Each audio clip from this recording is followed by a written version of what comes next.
No. Why do you always? You not? Are you concussed?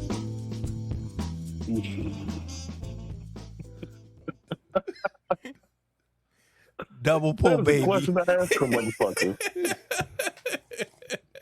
Double pull, baby. All right. So this is YMB Collins. I am joined with, Brother Wolf here. and I am joined with. I'm not joined. Oh, are we joined with?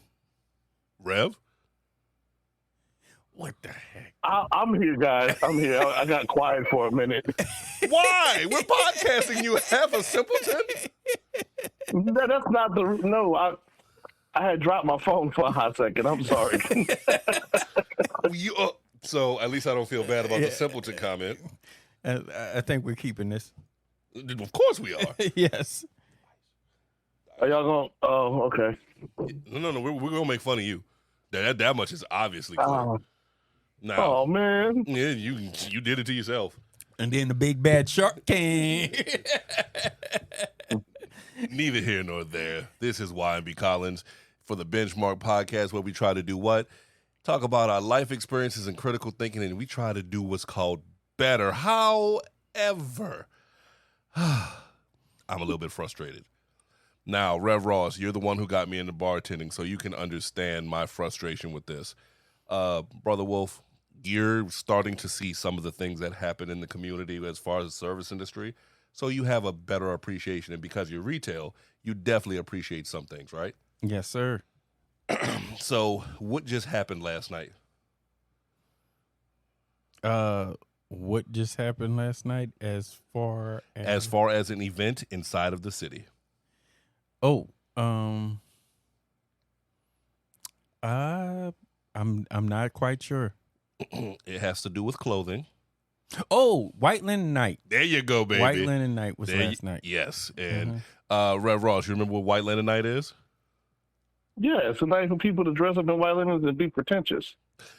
That's why I love you, son. The word pretentious. Yeah. That's why I love you. So pretentious. Yeah. So let's be real about it. What White Linen Night is designed for is that if you're not aware, you're wearing white linen because of the temperature. And if you don't know what the temperature is, it's hot. Unnecessarily hot. The humidity is miserable this year. Like, I remember last year being bad. This year is just garbage. I don't know if I'm older. I don't know if it's hotter, but whatever it is, it's garbage. So you're wearing lighter clothes, lighter colors, so that way you can go ahead and mingle. And it's designed to be for the arts. It's usually in the warehouse district, up and down Julia Street, so you can get there by streetcar if you so chose. But, everybody does Lyft nowadays anyway, so whatever. Well, the problem is not that you're going there and you're enjoying charcuterie boards with wine pairings, which you're... Yes, the adult Lunchables. It is what it is. But here's the frustration. I had a friend go out and sent me a message at 9:03. Now, I was bartending at this point, so I wasn't anywhere near the warehouse district. But 9:03, White Linen is an absolute shit show. And this morning, 7:25, White Linen people are the worst. I was like, are you surprised? I was surprised by the size of the crowds and the off-the-charts, unrestrained bullshit entitlement. I figured it was going to be bad, but good grief. Now, I'm going to say this one story, and I think you'll go ahead and help me out on this one, Rev Ross, and you're definitely going to chime in, Brother Wolf. There's you remember Max, who we shouted out last time? Yeah. Max had something to go ahead and say, let me know that a family came in to the bar. Now, mind you, there's a thing called a bar and grill and then a conditional restaurant. So bar and grills can allow people who are underage to come in before a certain time, at which point it's only considered a bar and you can't come in. Mm-hmm. So you have to watch them and so forth and so on. So like, let's say, Fat Guy's Bar and Grill, like up until like 6 o'clock, 7 o'clock, it's a restaurant. So you can have people there. You don't serve the child alcohol, obviously. Right. But once you pass that time frame, it's only a bar. Well, some people don't play that. They don't even try to get the licensing and the permits and all that stuff. They try and do what? We are a bar. You need to be of age. If you're not of age, that way. Makes sense. Why we had a family walk in with 2 children, not teens, not tweens, children, walk into the bar, walk past the door guy disrespecting him and the establishment, and it's like, well, it's New Orleans, isn't it? We can't just come in? I really wish y'all could see Brother Wolf's face right now. I really wish you could. Ooh, I'm upset by that. So it's one of those. It's like, okay, wait, let's back it up a second. No, that's not the case. And if it is the case, you need to go where they're doing that, because what the fines that are given out are not worth our time. Right. And New Orleans loves to give fines. I want to say they love it. You can go ahead and go to the ATC Alcohol Tobacco Commission. That is the governing body, the state governing body that determines and defines us. And you can do what? Look up where they've popped people. Right. And I happen to know very much so New Orleans loves giving out fines for, you know. That's the state. That's not New Orleans. That's the state. Yeah, well, the state of Louisiana. You're correct. And also, as far as that's concerned, there was a time in which it was true that minors could enter into bars in New Orleans on Mardi Gras.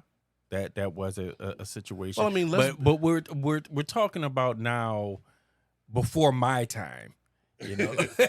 And how old are you again? Before my time. And so we are talking about a time in which that was true back then. But nowadays, not even in the heat of Bourbon Street can a minor be seen stepping foot into a bar. You know? It's one of those things where the Harry Connick rule did exist, yes, but that was a very specific situation. Right. But let's bring it back. You want to bring your child to the bar? Own the fucking bar. That's how I see that. You don't get to go ahead and go in somebody else's house and tell them how they're supposed to live. And what's it worth to you? Look up the fines. Right. I already told you what the website or who the governing body is. You can go ahead and put a governor.gov on the end of that. Check it out. And you know what? When you look at the fines, the counts they can give, and put it all in aggregate, you realize that money's not worth it. And I do happen to know that it doesn't matter what business it is. If you get fined $5,000, somebody getting fired. It doesn't matter what business. It don't matter. It don't matter which one it is. It don't matter if it's Wally World. It doesn't matter if it's Wally World. It doesn't matter. The corner store. If that business gets fined $5,000, somebody is losing their job. That's the thing. Yeah. I mean, ideally, you can even be a single. Well, wait, say again, Rev. Single business owner.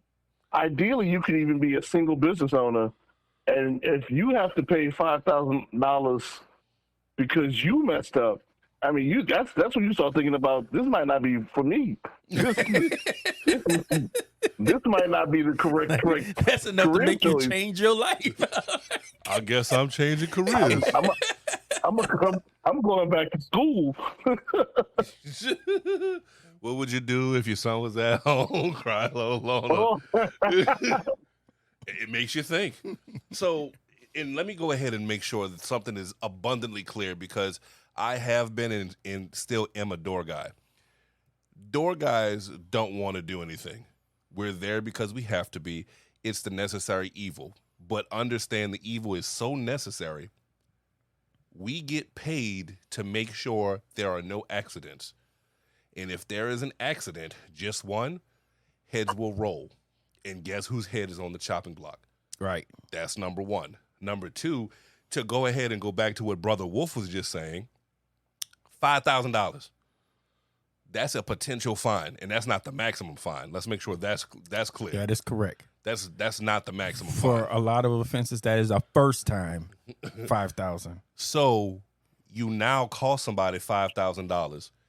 You might not be prepared to pay it in the most direct fiduciary sense, but you will pay for it in the you just got blacklisted sense. And that's something people really don't want to address, think about, or understand. Now, yeah, I'm here in this position. Yeah, you might go ahead and think that I am a chump, a uneducated workforce, unskilled labor, whatever you want to call me. Well, why can't your stupid ass get your act together so I can go ahead and let you in? You are not entitled to a drink. That is just part of the barrier of entry. One of the few good things about Louisiana is that what? I have the right to deny you for any reason that is not Title IX, up to and including, because I said so. Now, back to the lecture at hand. If you that fucking entitled where all you do is go into the gallery, don't even look at the art, don't even peruse or ask about anything, you just take the wine, drink it, go and drop the cup, fuck you. Just outright. Just fuck you and everything you stand for. You're supposed to be supporting the arts, not your shitty habits. Right. And it's one of those, it's frustrated to the highest degree. Rev Ross, please take over before I say something very, very, very cruel. Well, I mean, I wasn't there for this particular event, but I can remember people being incredibly rude when I was in the service industry at that. And, you know, it's one of those things you're trying to make everybody be happy, and then one person wants the party to be only about them, and that makes no one else happy. You know what I mean? Everyone's trying to have a good time, not just you. So you kind of want to remember that going into these events. And honestly, if you're out and about and you're having a good time with your friends and stuff like that, and you see somebody in the service industry having a difficult problem with a difficult customer, feel free to start talking bad about that customer. Back that service guy up. You might actually get free drinks out of that, or come back next time, I got you, baby. I've seen that before. Mm-hmm. I've done it myself. Don't like accost physically, you know what I mean? But let them know that they're being the Debbie Downer of the group right now. That you're not being a team player. You're not being cool. Would you say it's a step under heckling? Yeah, right. A step under. I mean, and if you have the charisma, you can do it playfully. Like, oh, look at this one being trying to be a Karen for the group. You know what I mean? but also, if you don't have the charisma, just going over and telling them, hey man, you're kind of being an asshole. You want to calm down? You know, will help. Brother Wolf, you look like your retail years are getting ready to have you say, regale us with a good one. So what you got, baby? So, yeah, I was just thinking when you mentioned that we had a situation happen last week at the store in which the girl was carding, you know, a person that come up. We have a rule that states that we card everybody. The rule is supposed to be if it's 40 or under on the register. But because, all right, yeah, because we've had so many people that I've seen, unfortunately, that have been fired because of violations. What we do now is, and I tell everybody that works for me, card everyone. I don't care if they're 90 years old. If they come up to the line, ask them for their ID. If they're there to get cigarettes or alcohol, that's just it. That's the rule. It doesn't matter. Play it safe. Yeah, it doesn't matter who the hell they are. They could be my mama. They could be me. I tell them, call them. Doesn't matter. And so, so basically, they had a gentleman that was getting some alcohol the other day. He was getting some Fireball, and what wound up happening. Definitely called that guy. Yeah, like, oh no. I had to card somebody before. Guy came in and said, yeah, can I get a Fireball and Diet Coke? Sure, I need 2 forms of ID. So they were getting the Fireball, and they were like, I don't have my ID. Yeah, I know I look old enough, whereas I qualify. And then they were like, I taught my CSA well. I said, go ahead and go ahead and card them. And if they don't have it, they can't have it. Yeah. That's it. And so the guy was like, "You mean I 100%. can't? You mean I can't get this and everything like that? What do you mean? You know I'm old enough and everything like that." And so the guy in the back of the line said, "She said you can't have it. Get the fuck out." Every rose has its thorn. So he had that look where he looked down. You got hosed, oh Davy. I haven't thought about that commercial in years. And Oh, you don't understand. but to dovetail off of what Brother Wolf was saying, Louisiana law is if you ask anyone for their identification and they do not have the identification and presented to them, they are immediately not supposed to be served anything because you have no clue what that person is about. And it's not illegal to be walking around without an identification, but it's just not the best look to be walking around without identification. As far as stop and identify is concerned, that's not something you have for Louisiana, but it is one of those things where to do all the things you want to do, you need a damn ID. That's the end of the story right there. And just so you know how distinct the law is, the law says that you need to have a valid, current government photo ID in order to do it. And there are some IDs that have all of those criteria, but are not valid. Case in point, concealed carry is not valid for vending alcohol in the state of Louisiana, even though it has all the information. There's a very select part of IDs. So if your ID is expired by one day, it's the equivalent of toilet paper. This is true. And that's just the unfortunate aspect of it. And so with Brother Wolf doing retail and with Rev Ross and myself having done service industry bartending, think about it this way. Yes, I want your money. I have bills. I have seen them. Some of my bills are past due. I don't like that. I want your money, but I am not willing to risk that fine.